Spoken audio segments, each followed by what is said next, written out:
एक धोखा है। हिंदू कोई धर्म नहीं, ये लोगों के जीवन जीने की एक शैली है।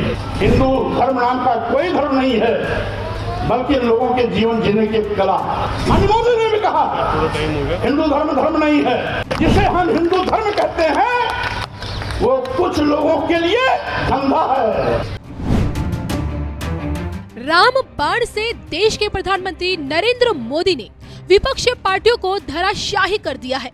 अयोध्या में जैसे जैसे प्रभु राम का मंदिर विराट रूप ले रहा है, मोदी नाम की गारंटी देशवासियों का भरोसा बनती जा रही है। इंडी नाम का विपक्षी गठबंधन सीट शेयरिंग से लेकर खिलते कमल को रोकने के चक्कर में है, जबकि पीएम मोदी के टक्कर में कोई नहीं। इस बीच मोदी विरोधी हिंदू धर्म के खिलाफ अनाप शनाप बकने से भी बाज नहीं आ रहे हैं। सपा नेता स्वामी प्रसाद मौर्य की सनातन धर्म को बदनाम करने की मंशा किसी से छिपी नहीं है। अब की बार यूपी के भैया जी अखिलेश यादव भी धर्म संकट में आ गए हैं, क्योंकि रामचरितमानस को बुरा भला बोलने वाले स्वामी प्रसाद ने राम मंदिर को ही एक धोखा बता दिया। 1931 की जाति जनगणना के आधार पर मात्र 3.5% ब्राह्मण है, 3% क्षत्रिय है, 1.5% वैश्य है। तीनों को जोड़ लिया जाए तो लगभग 7-8% होता है। यानी शेष तो बहुजन समाज है। तो 8% लोग अपने बलबूते पर सरकार नहीं बना सकते हैं। उन्होंने हमारी बहुजन समाज की ताकत को तोड़कर हिंदू के नाम पर करके बहका करके अपना उल्लू सीधा करने का काम किया। यानी वोट देने के लिए हम हिंदू, वोट के लिए अनुसूचित जाति, अनुसूचित जनजाति और पिछड़े वर्ग का व्यक्ति हिंदू, लेकिन सत्ता में बैठने के बाद हम हिंदू नहीं रह जाते। अगर सत्ता में बैठने के बाद भी ये हमें हिंदू मानते तो अनुसूचित जाति के आरक्षण को खत्म नहीं करते, अनुसूचित जनजाति के आरक्षण को खत्म नहीं करते, पिछड़े वर्गों के आरक्षण को खत्म नहीं करते। इसका मतलब है हिंदू एक धोखा है। और वैसे भी 1995 में माननीय सर्वोच्च न्यायालय ने अपने आदेश में कहा था हिंदू कोई धर्म नहीं, ये लोगों के जीवन जीने की एक शैली है। यही नहीं, जो सबसे बड़े धर्म के ठेकेदार बनते हैं, आरएसएस के प्रमुख मोहन भागवत जी ने भी कहा है, एक नहीं 2 बार कहा, हिंदू धर्म नाम का कोई धर्म नहीं है, बल्कि लोगों के जीवन जीने की एक कला। देश के माननीय प्रधानमंत्री जी ने भी कहा, माननीय मोदी ने भी कहा हिंदू धर्म नहीं है। और अभी 1-2 महीने पहले माननीय गडकरी जी ने भी कहा, एक मीडिया कॉन्क्लेव में कहा। लेकिन इन लोगों के कहने से किसी की भावना आहत नहीं होती है।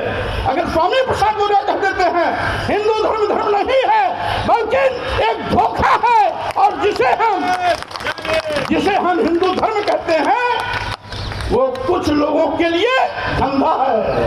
जब हम कहते हैं कि ये कुछ लोगों के लिए धंधा है, तब पूरे देश में भूचाल मच जाता है। लेकिन वही चीज अगर मोहन भागवत जी कहते हैं, माननीय प्रधानमंत्री नरेंद्र मोदी जी कहते हैं, माननीय गडकरी जी कहते हैं, तो किसी की भी भावना आहत नहीं होती। अगर वही चीज स्वामी प्रसाद मौर्य कह देते हैं तो लोगों की भावना इतनी कमजोर होती है कि उनकी भावनाएं आहत हो जाती है। क्या विडंबना है। माननीय सर्वोच्च न्यायालय ने 1995 में कहा, तो किसी भी धर्माचार्य ने कोई टिप्पणी नहीं की, लेकिन अगर वही चीज स्वामी प्रसाद मौर्य के मुंह से निकल जाती है तो पूरे देश में FIR की झड़ी लग जाती है। क्या विडंबना है। आखिर हम क्या कहते हैं? हम तो वही कहते हैं जो भारतीय संविधान कहता है। अनुच्छेद 14 में सबका स्पष्ट है कि धर्म, वर्ण, जाति, लिंग, जन्म स्थान के आधार पर किसी के साथ कोई भेदभाव नहीं किया जा सकता। अगर भेदभाव नहीं किया जा सकता तो सत्ता में बैठे हुए लोग आज खुला हमारे साथ सत्ता व्यवहार क्यों कर रहे हैं? आपके संविधान द्वारा दिया गया अधिकार छीनने का पाप क्यों कर रहे हैं? आरक्षण खत्म क्यों कर रहे हैं?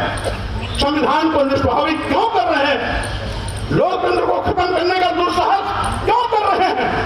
और यही नहीं, ये तो देश को बेचने का भी पाप कर रहे हैं। साथियों, आज सही मायने में जब से डबल इंजन की सरकार वाले आए हैं, सरकारी नौकरियां गायब हो गई। आज देश के नौजवान बेरोजगारी का दंड झेल रहे हैं। करोड़ों करोड़ों नौजवानों को आज बेरोजगारी का सामना करना पड़ रहा है। उनके सामने रोटी का संकट है, उनके सामने पेट की रोटी की भूख है। अभी पार्लियामेंट में जो घटनाक्रम घटित हुई वो भाजपा के सांसद के पर्ची पर ही उनकी प्रवेश हुई थी, लेकिन उसके बावजूद भी उन लोगों ने जो भी किया सदन के अंदर और बाहर, ये हो सकता है तरीका उनका गैर कानूनी रहा हो, अलोकतांत्रिक रहा हो, संविधान की मर्यादा के विपरीत रहा हो, लेकिन जो बात उभर के आई है उसके आगे भी कहीं न कहीं बेरोजगारी रही है, उनके पेट की भूख रही है, वो रोटी की तड़पन रही है, जो पार्लियामेंट इस तरह से करने के लिए उनको मजबूर किया है। और इसीलिए मैं कहना चाहता हूं, आज ये हकीकत है कि आज देश का करोड़ों नौजवान बेरोजगारी के नाते दुखी है, पीड़ित है, रोटी की भूख से बिलबिला रहा है। मरता क्या न करता, जब आदमी रोटी के लिए अंतिम सांसें लेता रहता है तो उसे कानून नहीं दिखाई पड़ता है। ये वही स्वामी प्रसाद मौर्य हैं जिन्होंने रामचरितमानस पर पाबंदी लगाने की मांग उठाई थी। ये वही स्वामी प्रसाद मौर्य हैं जिन्होंने मां लक्ष्मी पर आपत्तिजनक टिप्पणी की। और ये वही स्वामी प्रसाद मौर्य हैं जिनके लिए अब हिंदू धर्म एक धोखा है। अब की बार स्वामी प्रसाद का हिंदू धर्म को गाली देना अखिलेश यादव को इतना भारी पड़ा कि राम मंदिर के मुख्य पुजारी सत्येंद्र दास से लेकर जगत गुरु परमहंस आचार्य महाराज ने दुनिया को समाजवादी पार्टी की असली पिक्चर दिखा दी। फैशन सी हो चुकी है कि कोई भी हिंदू सनातन के खिलाफ कुछ भी बोल देता है, और बोलने के बाद सबसे बड़ी बात उसकी पार्टी या उनके समर्थित जो गठबंधन है उस पर मौन हो जाते हैं। अभी कोई ऐसी बात होती जहाँ पे राजनीतिक है तो देखो तुरंत जो है प्रियंका जी, राहुल जी फाड़ बात करके दौड़ने लगते हैं, सड़क पुलिस से लड़ाई करने लगते हैं। लेकिन हिंदू सनातन का अपमान होता रहता है और ये ऐसा लगता है कान में रुई डाल के बैठ जाते हैं। हमें तो ऐसा प्रतीत होता है कि इनका एक जो गठबंधन है वो एक सिंडिकेट है और ये सामूहिक एक गिरोह है, और जो एक दूसरे को काम बांट दिया है कि तुम हिंदुओं को गाली दो, एक कहता है कि हिंदुओं को अपमानित करो, एक कहता है तुम मुस्लिम का तुष्टीकरण करो, एक कहता है तुम ईसाई की तुष्टीकरण करो, और उनके क्रिमिनलों, उनके अपराधियों, उनके कट्टरपंथियों को महिमा मंडित करो, दूसरी तरफ तुम हिंदुओं को गाली दो। तो ये सिंडिकेट बन के काम करते हैं। एक चोरी करता है, दूसरा उसकी पैरवी करता है, उसी में एक वकील बन जाता है, लड़ने के लिए टीवी पे आ जाते हैं बचाव करने के लिए। तो ये इनका ये गिरोह है। ये गिरोह जो है हिंदुओं के खिलाफ है, सनातन के खिलाफ है, जो निश्चित रूप से देश की जनता इनको देख रही है और इनको सबक सिखाएगी। ये बिल्कुल गलत बात है। इस तरह की जो चीज़ें कर रहे हैं हिंदू सनातन के खिलाफ, हम इसकी घोर निंदा करते हैं। स्वामी प्रसाद मौर्य का मानसिक संतुलन बिगड़ चुका है और वह उनको खुद ही नहीं पता लग रहा है कि वो बोल क्या रहे हैं।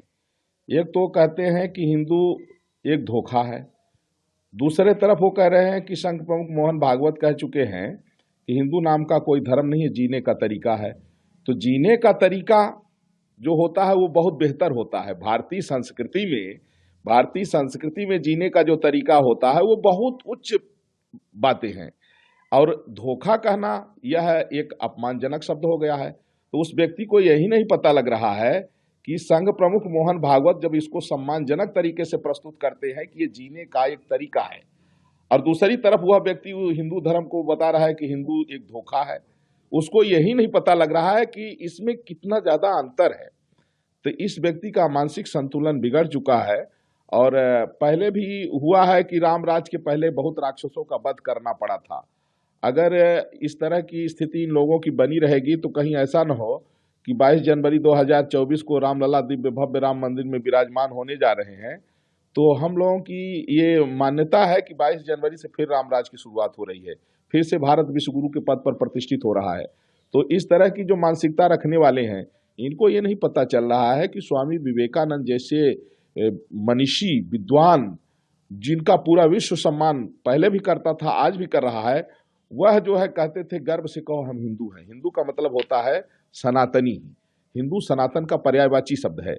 अब वो हिंदू शब्द को कहते हिंदू एक धोखा है। तो इस तरह के ये जो अपमानजनक शब्दों का प्रयोग ये देश की बहुसंख्यक जनता के प्रति कर रहे हैं, यह अति निंदनीय है। अगर सुधार नहीं करेंगे तो जिस तरह से राक्षसों का वध हुआ है, उसी तरह से स्वामी प्रसाद मौर्य और जो लोग भी इस तरह की बयानबाजी करेंगे, देश में 80% लोग जो है सनातन धर्म को मानने वाले लोग हैं और अपने आप को हिंदू हम लोग कहते हैं। अगर वो हिंदू शब्द को जो है धोखा कहेंगे, हिंदू शब्द की व्याख्या जो है अपमानजनक करेंगे, तो स्वाभाविक है कि भाई देखिए, क्षमा की भी एक सीमा होती है।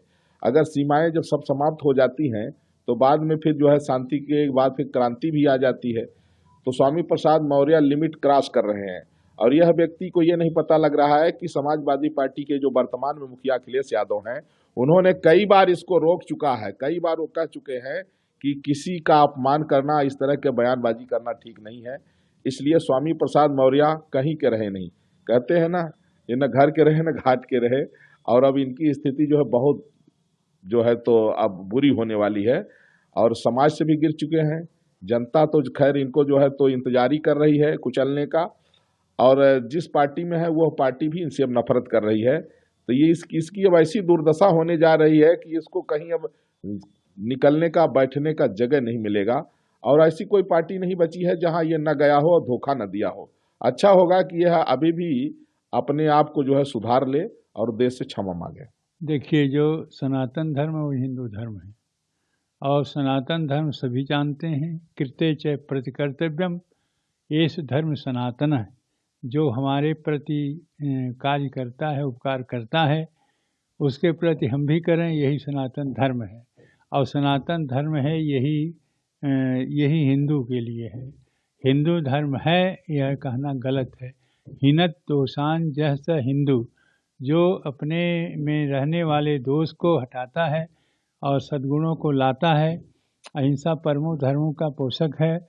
भगवान राम, भगवान कृष्ण, भगवान शिव और इन सब का जो पूजा करने वाला है, देवी देवताओं का पूजा करने वाला है और सर्वे भवन सुखिना की जो प्रार्थना करता है और सद्भावना की भावना जो रखता है और जो वसुंधैव कुटुंबम की बात करता है, यह जितने गुण हैं वो हिंदू हैं और हिंदू धर्म है। और यह कभी नहीं, न प्रधानमंत्री जी ने कहा, न RSS ने जी के प्रमुख ने कहा और न ही हमारे योगी आदित्यनाथ ने ये कहा। ये केवल मनमुखी है और ये स्वामी प्रसाद मौर्य जी की बात है। और अभी जब ये अखिलेश जी ने ब्राह्मणों का सम्मेलन किया तब उनको हिदायत दिया है, इनको क्या बोलता है, स्वामी प्रसाद मौर्य को, कि किसी धर्म का, किसी जाति का, किसी का भी अपमानजनक बात न कहें। और फिर भी ये नहीं मानता है और नहीं मानने के बाद जब उनकी भी बात नहीं मानता है, इसका मतलब है कि वह विरोधी है समाजवादी का और समाजवादी में घुस करके और यह उनको नाश करने वाला, उनको पराजित करने वाला ये भाषा बोलता है, जिससे कि हिंदू नाराज हों, ब्राह्मण नाराज हों और सभी लोग नाराज हो जाएं। इसलिए सबको नाराज करने के लिए बोलता है। जबकि स्वयं अखिलेश जी ने कहा कि नहीं, किसी भी जात, किसी भी धर्म और किसी भी बात का मौर्य जी आप इस प्रकार की भाषा नहीं बोलेंगे। उसके बाद भी बोल रहा है ऐसे मूर्ख को, जैसा कि राम भद्राचार्य का है, मूर्ख है, ज्ञानी है, इसको कुछ किसी प्रकार ज्ञान है नहीं है, इसलिए उटपटांग बोलता है। ऐसे उटपटांग बोलने वाले की कोई महत्व नहीं है और जो बोलता है सब झूठा बोलता है।